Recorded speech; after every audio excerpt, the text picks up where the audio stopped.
พบน้องเนื้อทองยามท้องลมหนาวได้มาพบสาวหยอกเย้าที่เขาเลือ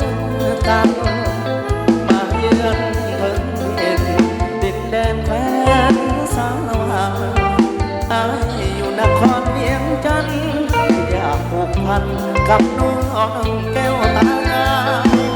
สาวอาใสไปก็บ่ลืมลาสมคำหรือสาเมื่อได้มาพบน้องคนดีลูกลาองแก้วทรงแล้วที่เป็นสตรีนับว่าอายคนโสเมผมพ่อนาดี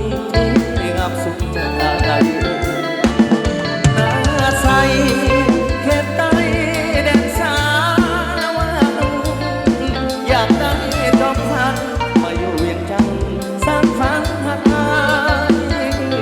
สินค้าขายส่งมาพาออกน้ำมันจับไทยสมคำสาลือไปไกล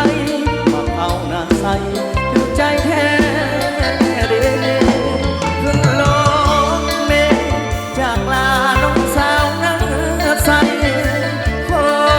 ห่างเพียงกันแต่หัวใจฝากมากับนางบุญอยู่สมคงดังสมปรารถนา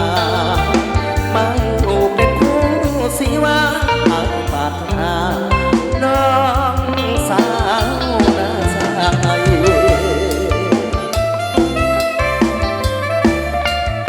การดูขอสุขสบายพี่น้องครับบ้านขับขาวเขาเดินที่บ้านแขกก็อีเตอร์ได้มีโอกาสมาเสริมสลองงานบุญประจำปี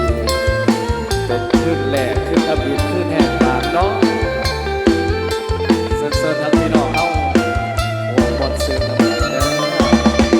น้าใสเขตใต้แดนสาวอยากได้จอมควันมาอยู่เวียงจันทร์สร้างฝันหักอา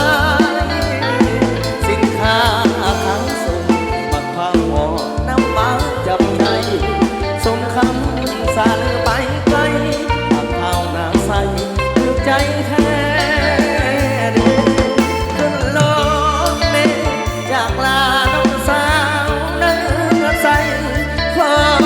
ห่างเพียงกันแต่หัวใจฝากไว้กับนาง